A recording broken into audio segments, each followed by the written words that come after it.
es deuda, así que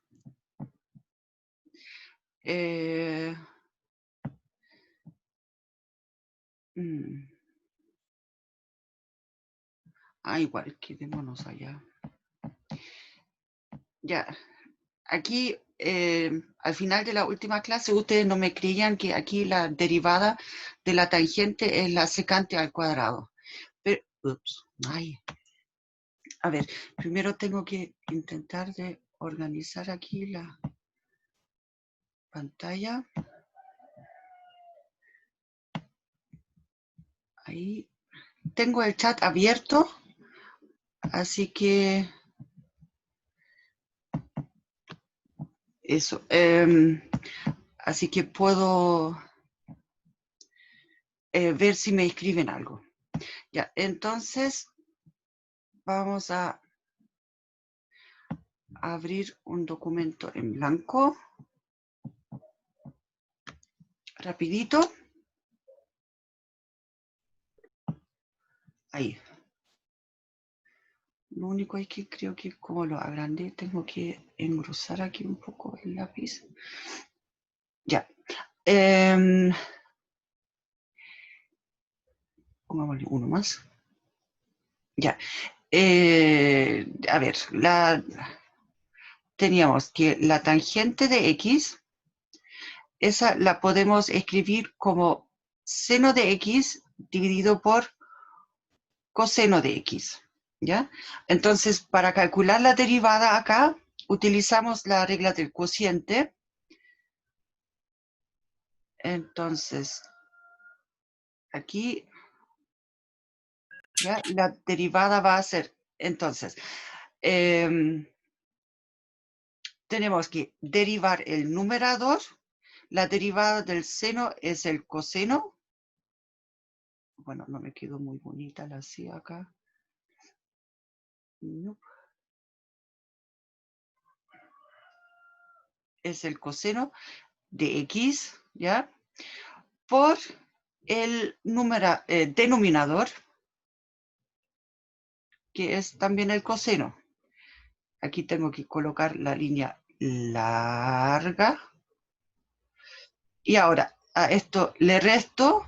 Entonces ahora dejo el numerador tal cual, seno de X, por la derivada del denominador. Y la derivada del coseno es menos seno de X. Bueno, en esta circunstancia aquí también, de nuevo, como estoy multiplicando por un número negativo, tengo que colocar los paréntesis, ¿ya? Y esto dividido por el denominador al cuadrado. Entonces, ahora acá tengo el coseno al cuadrado de X. Aquí tengo menos, pero con este menos me va a dar más seno cuadrado de X dividido por coseno cuadrado de X. Bueno, y aquí coseno cuadrado más seno cuadrado es 1, así que tengo que la derivada es 1 partido por coseno al cuadrado de X, y como 1 partido por coseno es la secante, entonces eso lo puedo escribir simplemente como la secante al cuadrado de X. Ahí. ¿Ya? Pero ojo, esa derivada se va a considerar también como conocida. ¿Ok? Pero ahora me lo cree. Sí. Espero que sí. Ya, entonces volvamos a donde estábamos antes. Ya, si quieren podemos hacer aquí otro ejemplo más. Profe, yo le iba a preguntar algo de lo que estaba escribiendo que justo se me había salido la aplicación. ¿Ya? Era por qué le había dado 1. Porque coseno cuadrado más seno cuadrado es 1. Ah, Identidad fundamental es cuando tú tomas un triángulo rectángulo ujú. y con hipotenusa de largo 1. Entonces, por decirlo así, la coordenada X es el coseno y la coordenada Y es el seno y como la hipotenusa es 1. Uh, Ya, o sea, me ay, refiero, este es el dibujo. Acá tengo esto de longitud 1. Entonces, acá esta coordenada X es el coseno de X. Acá la altura, aquí es el seno de X.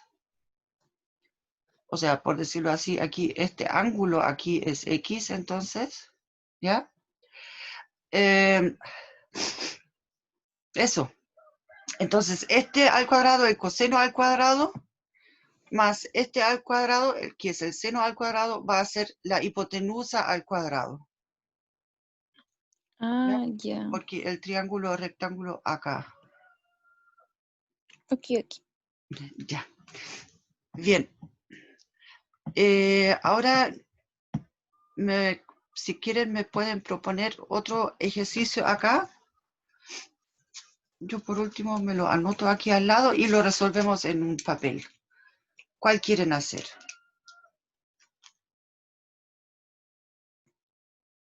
El G. G. Ah, ¿les gustaron las funciones trigonométricas? Bueno, Ah, es el seno cuadrado de raíz de X. Ya. Volvamos para acá.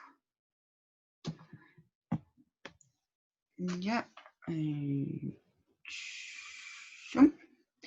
Ya, ahora f de x es el seno al cuadrado de raíz de x.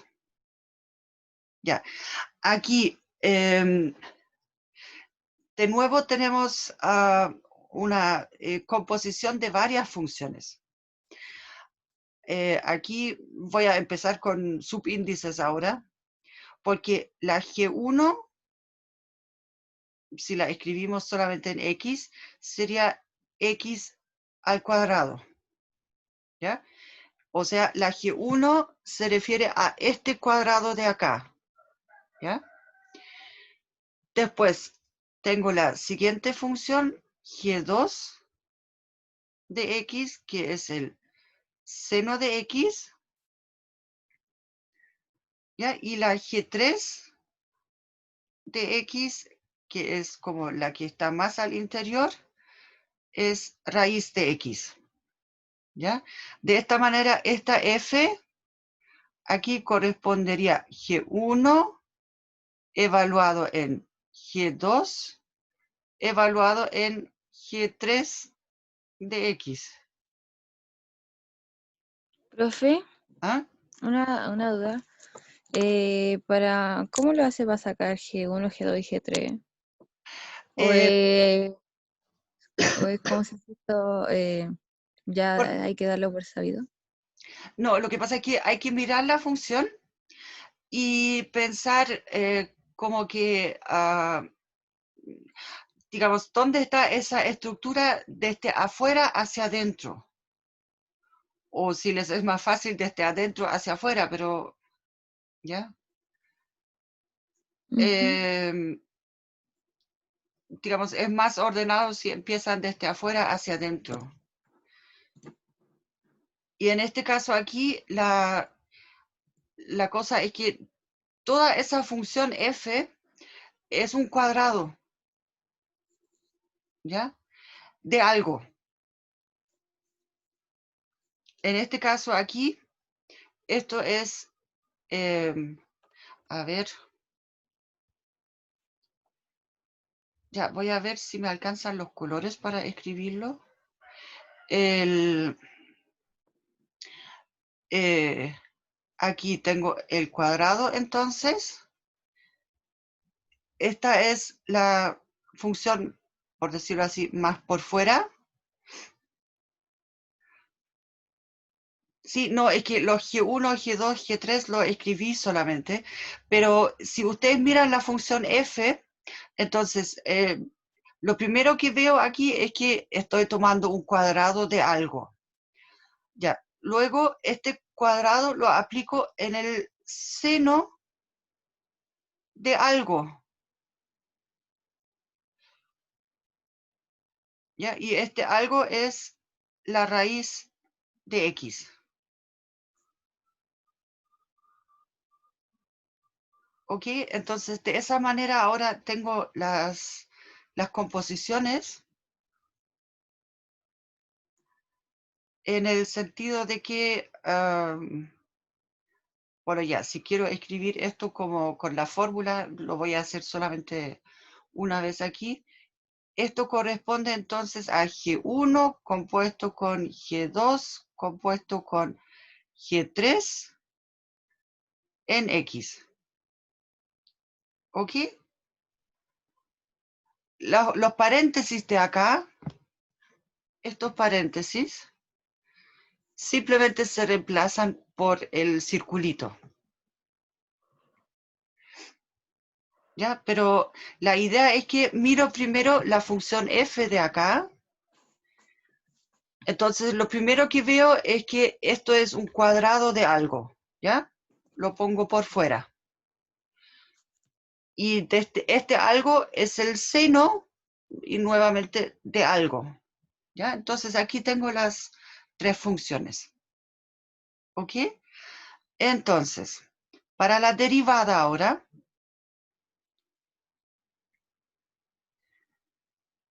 entonces tengo que derivar desde afuera hacia adentro.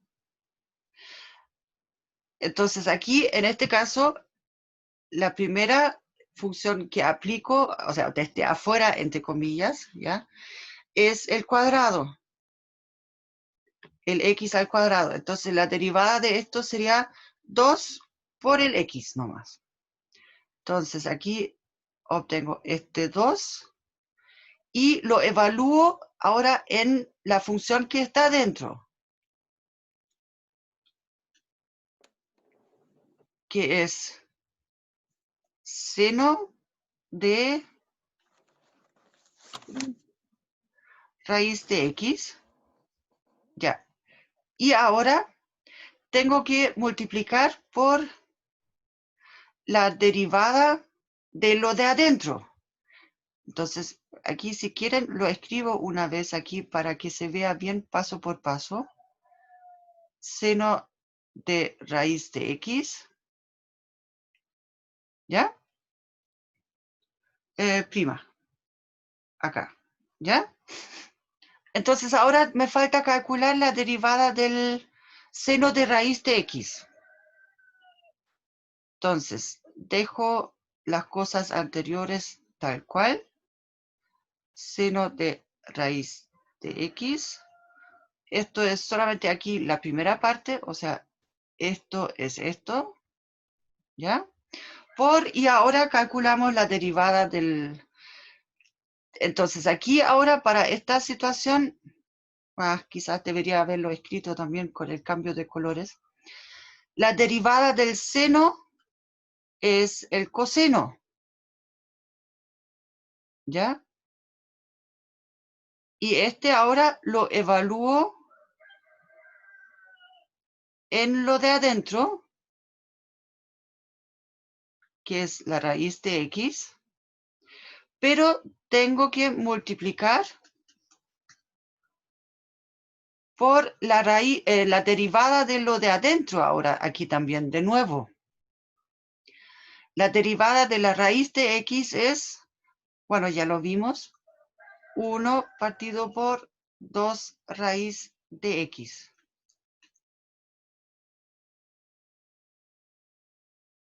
Ya, o sea, prácticamente lo que estoy haciendo es, tengo que aplicar aquí la regla de la cadena 2 veces, ¿ya? Porque como tengo en total una composición de 3 funciones, para calcular aquí esta derivada que está en negro acá, de nuevo tengo que aplicar la regla de la cadena. Entonces es la derivada de lo de afuera, del seno, que es el coseno, evaluado simplemente lo de adentro, ¿ya? Y después de nuevo la derivada de lo de adentro. ¿Qué es esto? Eso. Bueno, la verdad es que eso lo van a tener que practicar ustedes también ahora bastante.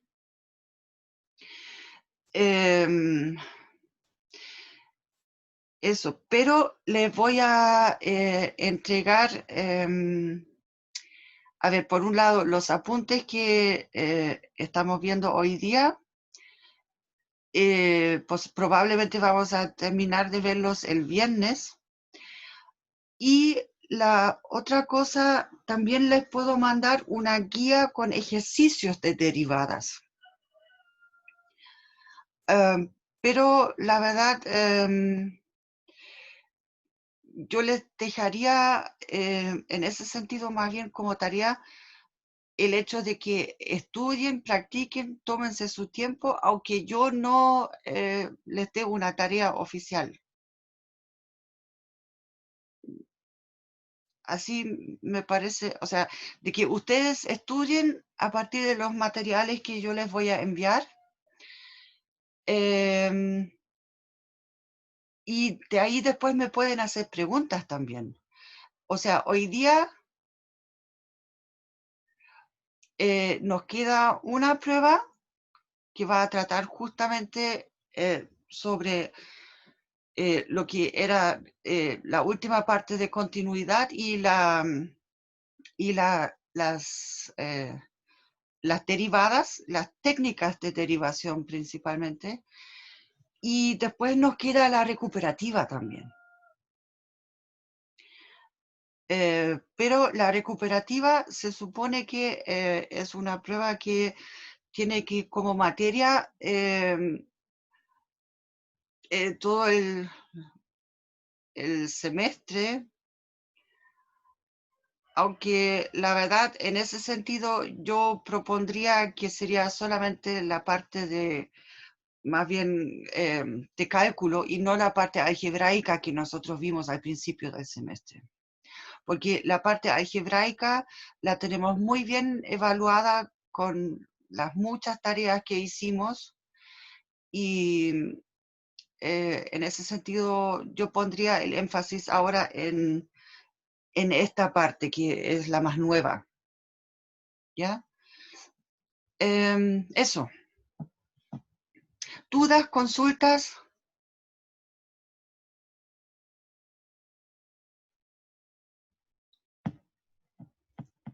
Entonces sigamos acá un poco, porque esos apuntes igual son bastante buenos. ¿No? Córrete. Ya. Bueno, aquí tenemos una herramienta que es, digamos, puede ser útil en algunos casos, ¿ya? Que es cuando, sí, a ver, vamos a poner por acá. Aquí pusieron una función en dos variables y esas cosas, pero esa parte no es tan relevante. Les voy a explicar la idea que está detrás, ¿ya? Cuando tenemos una cierta curva en el plano XY dada por una ecuación de este estilo, ¿ya? Aquí va a resultar bastante, digamos, aquí en este caso no es tan complicado todavía despejar Y en función de X, pero como ustedes pueden ver aquí, como tenemos Y al cuadrado acá, bueno, de hecho esto de acá es una circunferencia, ¿ya? Entonces aquí vamos a, si queremos escribir eso como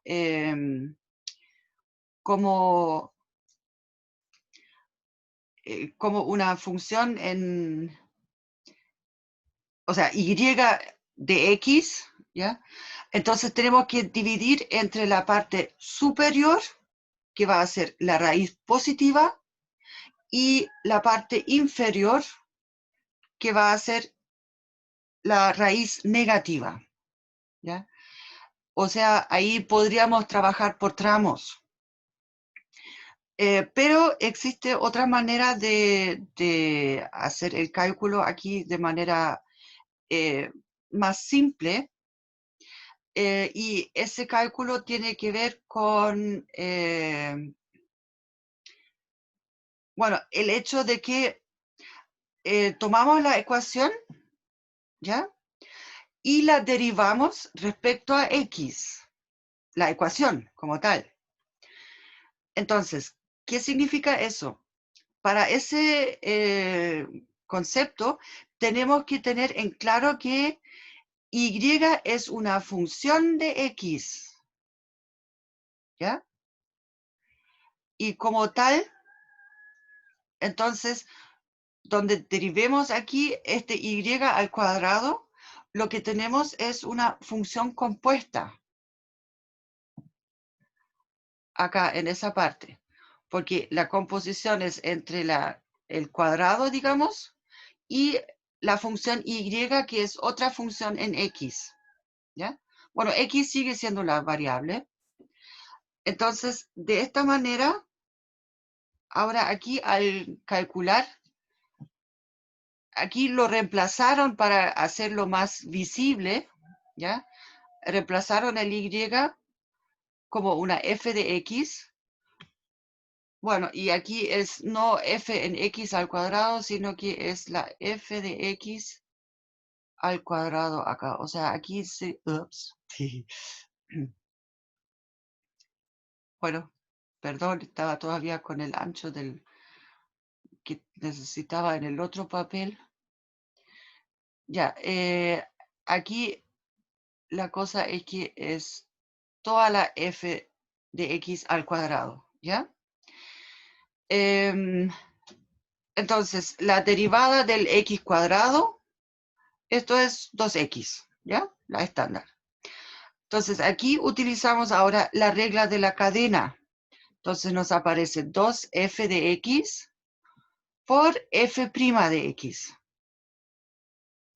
Y el menos 1, si lo derivamos, es una constante, entonces la derivada es 0, y eso debe ser igual a 0, la derivada es 0 con mayor razón, ¿ya?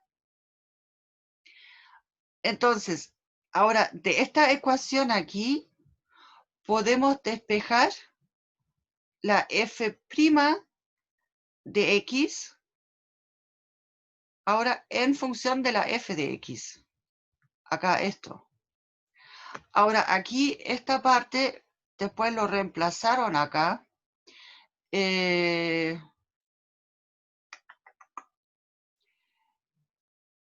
Ya,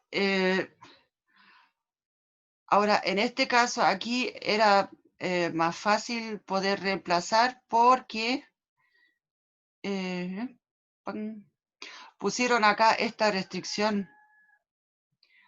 O sea, aquí con eso ya estaban diciendo de que, digamos, escogemos la raíz positiva acá. Por eso lo reemplazaron acá. Aunque en general, aquí,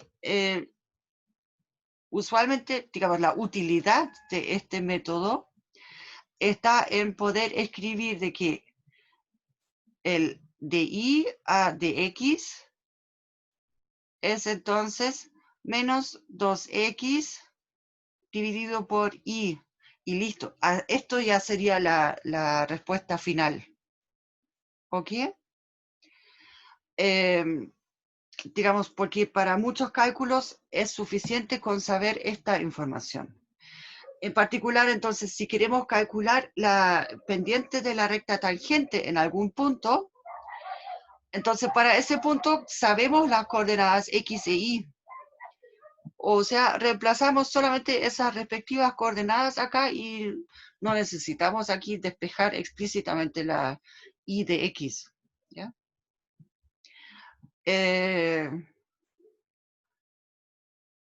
Bueno, aquí hay otro ejemplo.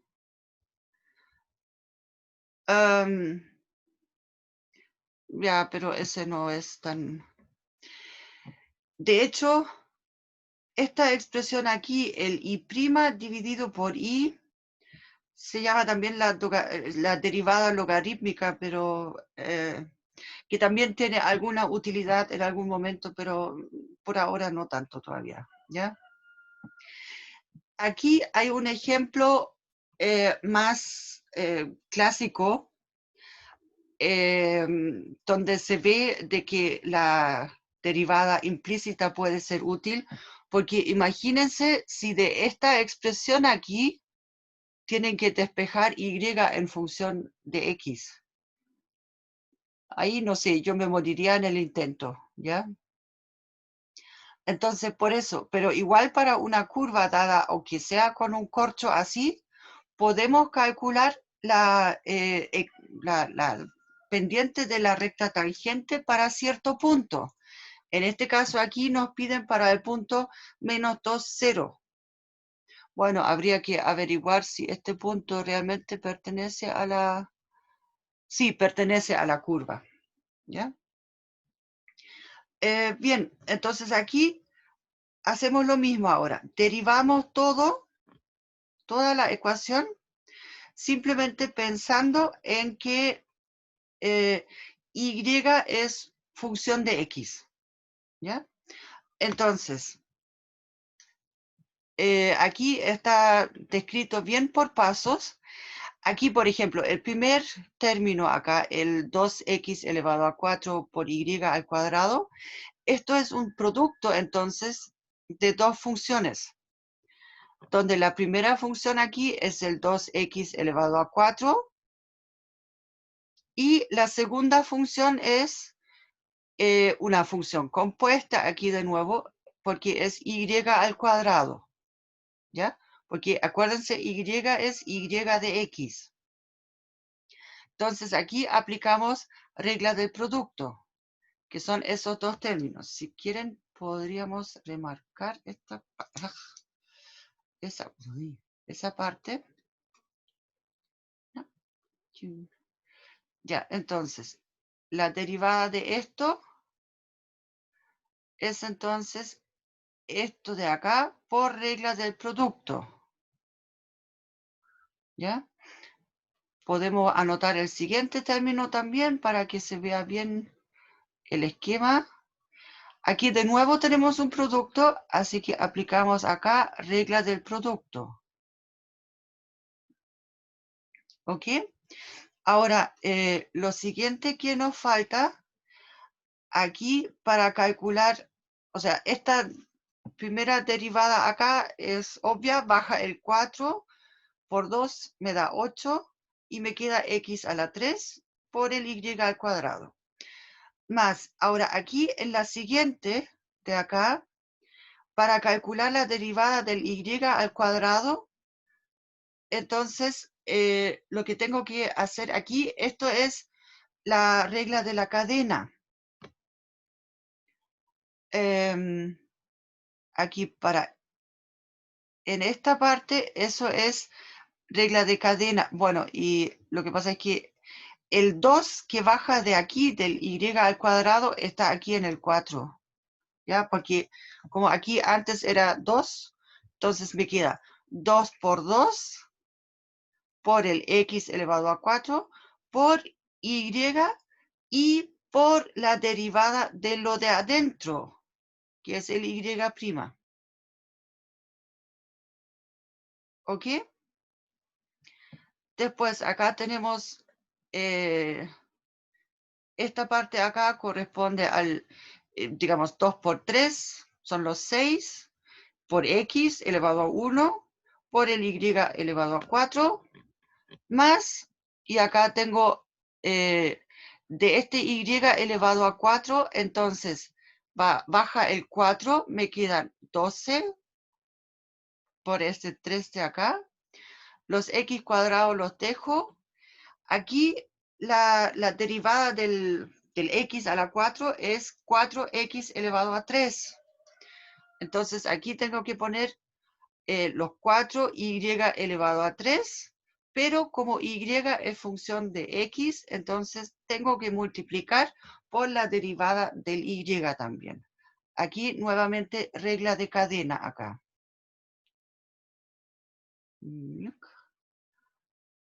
Está acá, bueno, y el 4 se metió aquí dentro del 12, ¿ya? Después, menos 5x. Aquí la derivada es simplemente menos 5, ¿ya? Y menos 6, y' acá, ojo, porque esto de aquí, acuérdense, la derivada es lineal, entonces el 6 sale para afuera y me queda aquí el puro y'. Y la derivada de una constante es 0, así que este es 0 de acá. Eso. Y después, lo que hacemos acá es agrupamos los términos que tienen el y'. A ver, ya pongámoslo en amarillo de nuevo. Acá tengo un y', acá tengo un y' y acá. Entonces, este lo factorizo, ¿ya? Y coloco todos los otros términos que me quedan dentro de un paréntesis, ¿ya? O sea, saco el factor común y' acá, de estos tres términos, en este caso eran 3, ¿ya? Y coloco todos los otros elementos al otro lado del signo igual, ¿ok? Y eso porque ahora puedo despejar el y' acá, simplemente como lo que está del otro lado y divido por esta parte de acá, por ese paréntesis. ¿Ok? Ahora, como nos interesa la pendiente en el punto menos 2, 0, entonces ahora aquí simplemente reemplazamos esos valores. Para x reemplazamos el menos 2, para y reemplazamos el 0, así que lo práctico es que esto se anula, esto se anula, esto se anula, esto se anula, porque como y es 0, entonces me quedan solamente 5 sobre menos 6, o sea, los menos 5 sextos. Y de esta manera tenemos la pendiente y podemos escribir entonces la ecuación de la recta tangente aquí, de manera directa. ¿Ya? Entonces, para esas situaciones acá, la derivación implícita es muy útil. ¿Se entendió el concepto? O sea, la idea de la derivada implícita. Esencialmente, la derivada implícita es para cuando yo tengo un corcho de expresión, una ecuación en X y en Y, que me describe una curva en el plano y me cuesta un mundo despejar Y en función de X. Entonces, igual puedo encontrar la ecuación de la recta tangente en un punto dado, utilizando esa técnica acá. Simplemente derivando la ecuación. Eso es esencialmente. Bueno, entonces si no me paran, sigo. Lo que pasa es que aquí la derivada de una función inversa.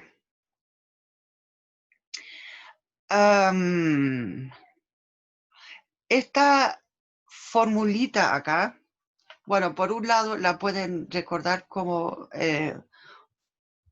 digamos, como fórmula, acá.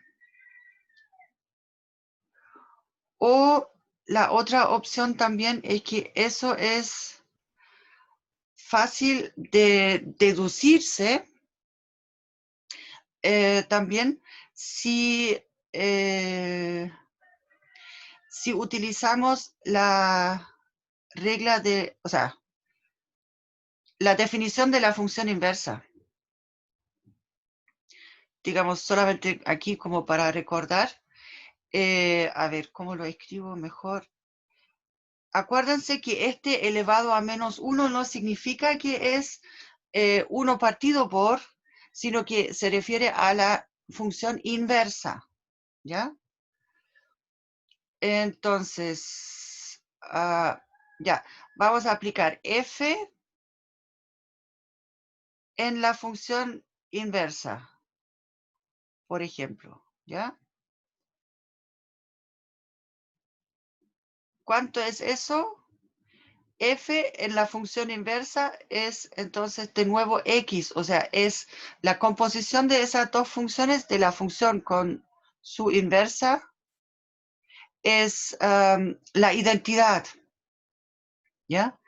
Entonces, si yo derivo esta ecuación, entonces aquí en la primera parte tengo que aplicar la regla de la cadena.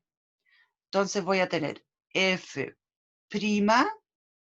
evaluado en lo que está adentro, regla de cadena, y por la derivada de lo que está adentro.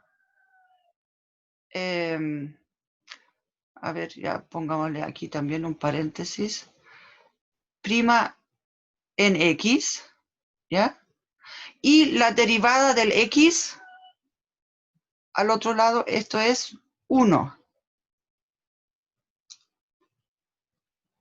¿ya? Y ahora, simplemente lo que hago es, tomo esta ecuación que tengo acá, y despejo el f a la menos 1 prima, simplemente entonces 1 partido por esta cosa de acá.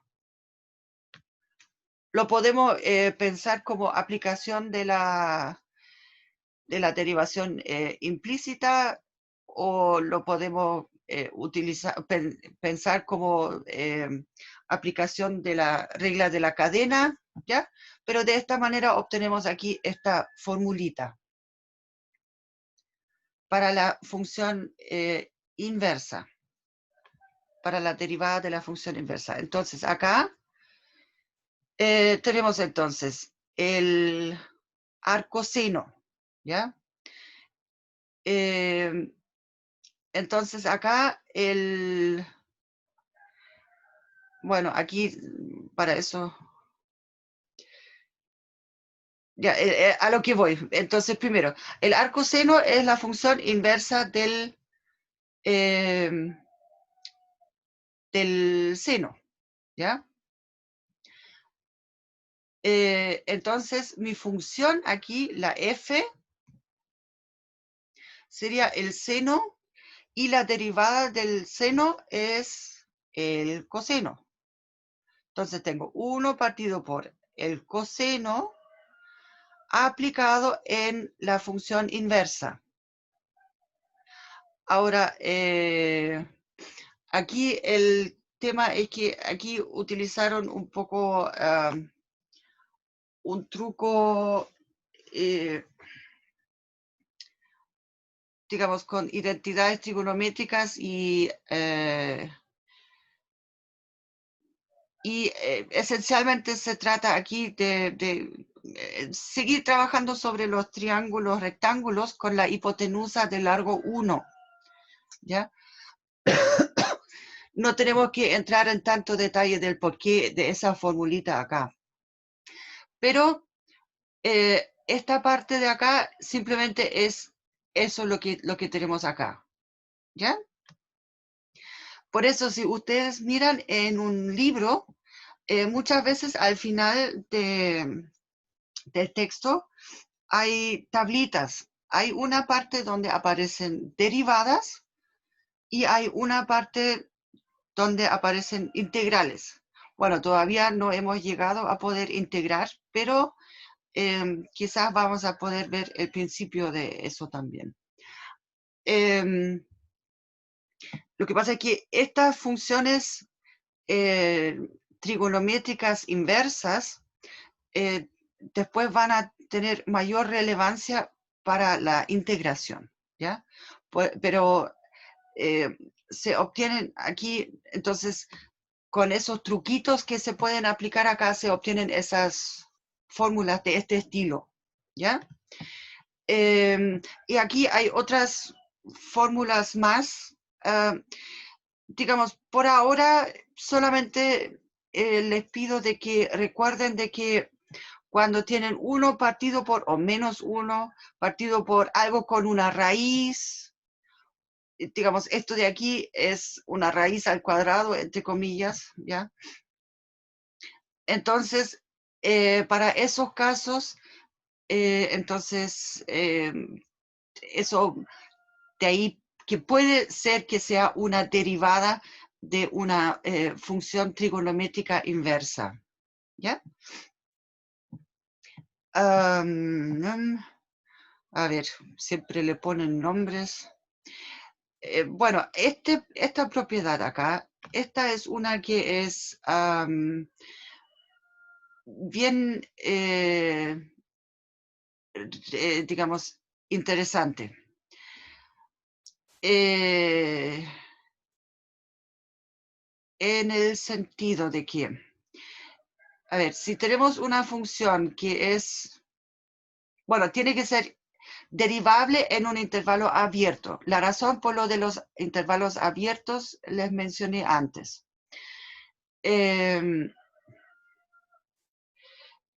Acá, ¿qué quiere decir eso de que tiene un extremo relativo?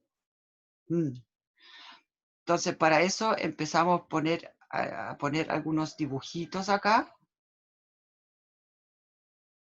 ¿Ya? Entonces tengo mi intervalo abierto acá. Y tomemos algún punto. Ya voy a ver cómo me resulta el gráfico. Pongámoslo ahí, ahí, ahí. Bueno, me resultó bastante ondulado ahora el asunto, pero entonces, tomemos, por ejemplo, acá, este punto como x sub 0. ¿Qué significa extremo relativo? Significa de que este punto de acá, ¿ya?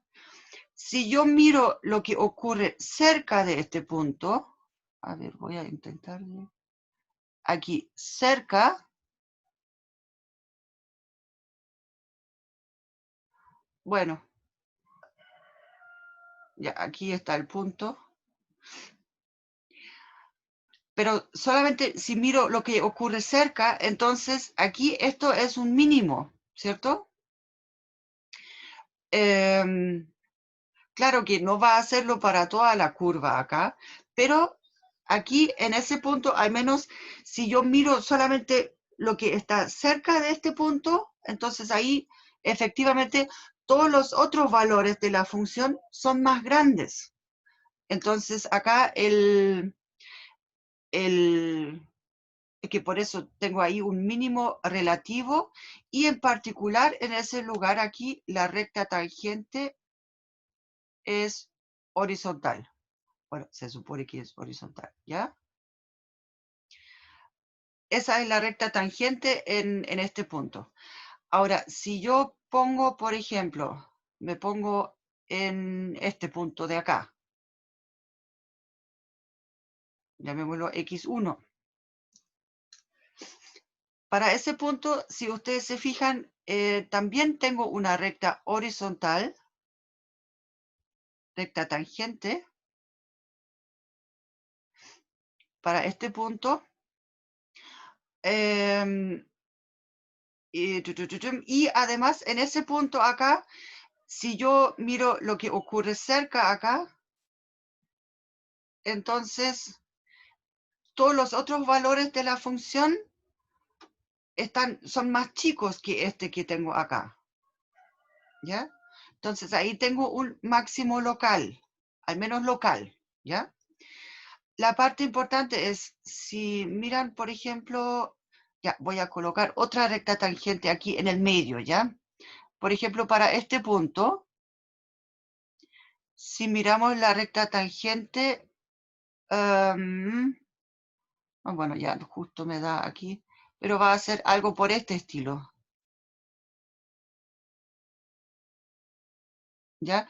De todas maneras, esa recta tangente no tiene pendiente cero. ¿Ya?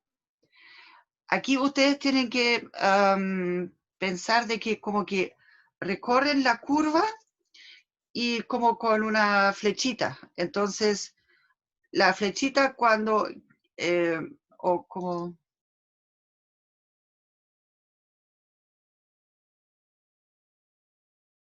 ¿ah?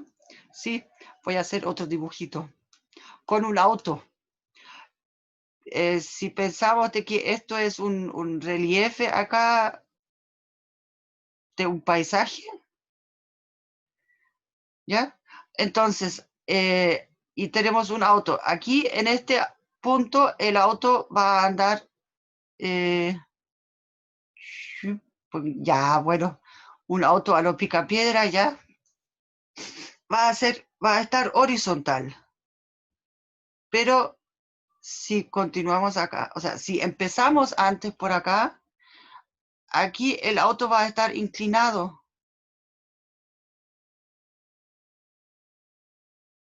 Ay, bueno, hacemos un medio combi acá, ya, eso. ¿Ok? Entonces, esas inclinaciones son las que estamos analizando cuando miramos las pendientes de las rectas tangentes, ¿ya? Y entonces, aquí, en este punto, el auto está sobre una pequeña, bueno, puntita, ¿ya? O sea, aquí está en un máximo local. Y el auto está de manera horizontal, acá en ese punto. Y en los otros puntos va a estar inclinado, ¿ya? Entonces, eso es lo que aquí llamaron teorema de Fermat, de que, por un lado, eso significa de que, o sea, dicho de forma más corta, acá si F tiene un extremo local en x sub 0, entonces eso implica que la derivada en este punto tiene que ser 0. Ahora, la pregunta es, ¿será cierto acá el criterio al revés?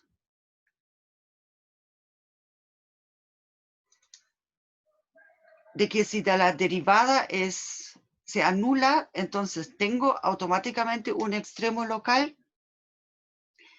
La respuesta es no. Pero vamos a encontrar un criterio para después saber efectivamente un sí, solo sí. Pero aquí, en este caso, aquí la respuesta es de que esto aquí no es cierto, la otra dirección. ¿Ya?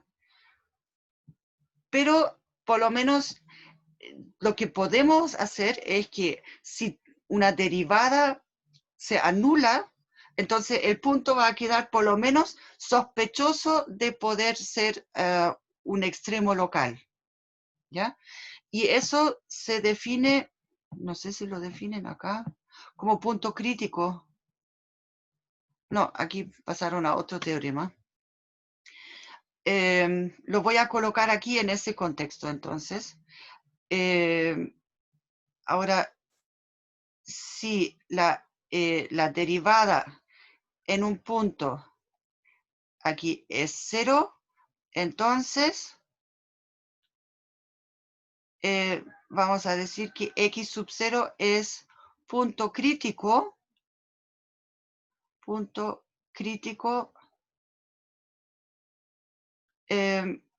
de la función f, ¿ya? Punto crítico en el sentido de que es candidato a que ahí pueda ocurrir un extremo local. aunque quizás no lo sea, pero es candidato, ¿ya? Bien, aquí el siguiente teorema, este es un poco más, pero bueno, tiene también, ya. De hecho, existe una variación de este, creo que viene un poco más adelante de ese teorema. Aquí lo llamaron teorema de Role. ¿Qué significa? Aquí yo tengo una función en cierto intervalo, ¿ya? Y supongo que es una función continua, tengo que pedir eso, y además derivable en el intervalo. Aquí continua en el intervalo cerrado y derivable en el intervalo abierto, ¿ya? Y estamos suponiendo que el valor inicial y el valor final sobre este intervalo son iguales. Esos valores no necesariamente tienen que ser igual a 0, ¿ya? Aquí lo hicieron solamente para que se vea eh, bien el gráfico, ¿ya? Pero la parte importante es este valor y este valor aquí sobre, o sea, el valor en el punto inicial y en el punto final, o sea, el valor que toma la función en esos puntos, tienen que ser iguales, ¿ya? O sea, esta parte de acá. Y ya, como la función es continua y derivable, entonces aquí, bueno, ese teorema igual es un teorema solamente de existencia, pero lo que dice es que existe al menos un punto entre medio de los dos valores, entre el valor de A y B, ¿ya? De manera que tiene que tener una tangente horizontal, ¿ya? Eso puede ser en un máximo, puede ser en un mínimo, ¿ya? Y además nos dice es al menos uno. Podrían ser más puntos, ¿ya? Por eso, aquí ese teorema es solamente de existencia, ¿ya? Y de que es al menos un punto, ¿ok? Podrían ser fácilmente más. Pero ese teorema no dice cómo encontrarlo. Ahora, lo que yo les mencioné con el teorema del valor intermedio, ¿se acuerdan que cuando teníamos de que una función continua, por ejemplo, ya pongámosle una función continua en un intervalo AB, y f de A es negativo y f de B es positivo. ¿Ya? Entonces, de esta manera, como tenemos un cambio de signo en los valores de la función, al menos tiene que existir un punto donde el gráfico corta el eje X, y de esta manera al menos tenemos un punto donde la función se anula. Y eso es relevante para encontrar raíces, o por lo menos saber más o menos dónde están ubicados, porque después podemos subdividir el intervalo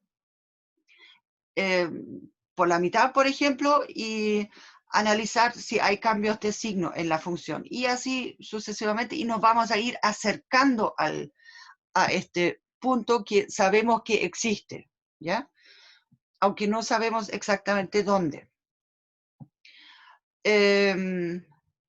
Ya, este es aquí un poco una variación de este de acá, del teorema del Role, el teorema del valor medio.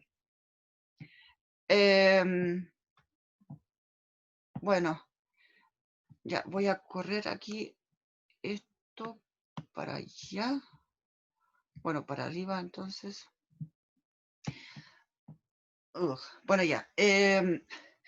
Lo que pasa es que aquí en el gráfico se entiende mejor lo que quiere decir ese teorema, ¿ya? Si yo tengo un intervalo AB acá, ¿ya? Y una función cualquiera, o sea, cierta función entre medio, ¿ya?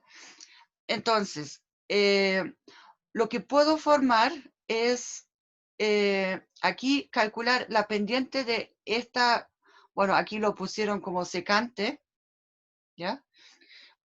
Simplemente tomando el valor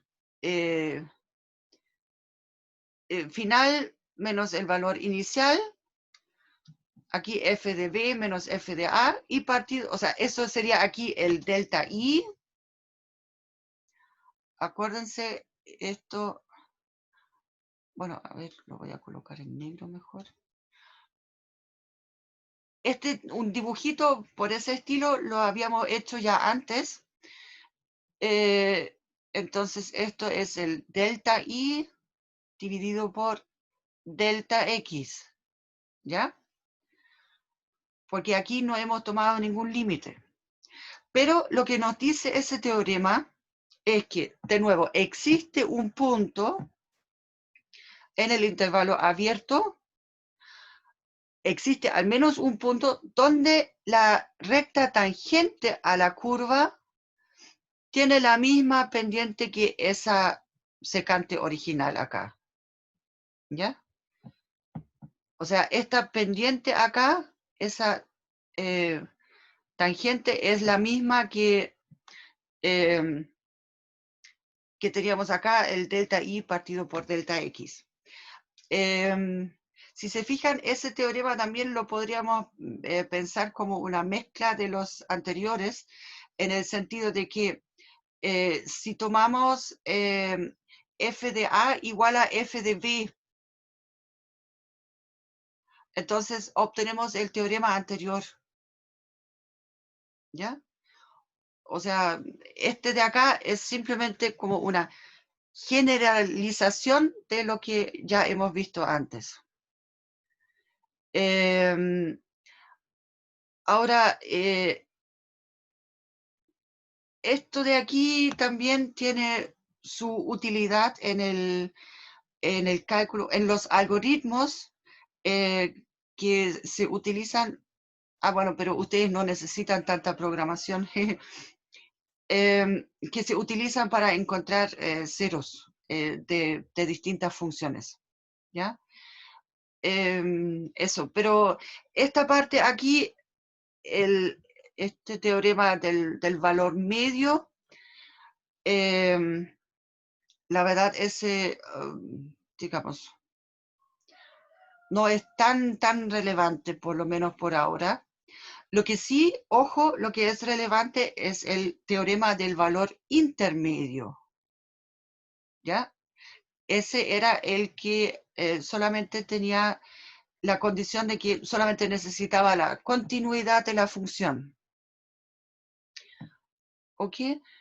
Eso, con eso terminamos como esencialmente con esta parte de la materia, y la próxima clase quiero hacer algunos ejercicios y después la otra clase del viernes me gustaría ya empezar con algunas aplicaciones acá, y porque, ¿se acuerdan? Lo que necesitamos acá, en esa parte, solamente sabemos, o sea, queremos encontrar un extremo al menos local, y después vemos si podemos ver también si es global. El asunto es que los extremos nos interesan porque las funciones se supone que son para modelar ciertos procesos, pueden ser procesos productivos, pueden describir ciertas situaciones físicas, y los extremos siempre están relacionados con optimización, en el sentido de cuándo voy a tener mayor ganancia, por ejemplo, en un proceso productivo, o cuándo voy a necesitar menos material para poder, o sea, sí, para poder producir una sustancia química, por ejemplo, ya, cosas así. Entonces, el viernes ya quiero empezar con enfatizándonos en esta parte de acá. Bueno, ya sabemos lo que es un punto crítico y queremos encontrar un criterio para poder decir, ya, si la primera derivada se anula y otras condiciones, entonces realmente tenemos en este caso un máximo local o en este caso un mínimo local. ¿Ya? Y de ahí ustedes van también, van a ver por qué si yo tengo una pendiente horizontal, eso no necesariamente significa que es un extremo, aunque aquí en los dibujitos que hice siempre fueron como extremos relativos, pero ya, la próxima vez les muestro un gráfico donde eso no se da de esa manera. ¿Ya? Así que, dudas, consultas. Mm, La última parte ahí del teorema bueno, el teorema de Role puede ser útil todavía, ¿sí? Pero el teorema del valor medio, este de acá, ese no es tan relevante ya para nosotros, para este curso. Me enredo mucho, profe, con esta materia. No la cacho tanto. Eh, bueno, lo que pasa es que nosotros nos vamos a seguir aquí en esa dirección, de buscar los extremos. ¿Ya? Ah, Por eso digo, ese teorema aquí no es tan relevante, puede ser útil de repente ya, pero no es tan relevante porque solamente nos dice sobre la existencia, pero no nos dice cómo encontrar el extremo, ¿ya? Y este teorema aquí del valor medio solamente lo estaba explicando para que lo hayan visto una vez, pero por ahora este teorema no tiene tanta relevancia para nosotros acá todavía, ¿ya? Así que no se asusten de ese teorema, no lo voy a preguntar, ¿ok? Solamente para que lo hayan visto una vez. Eso. Entonces, ahí. Bueno, ya estamos en la hora.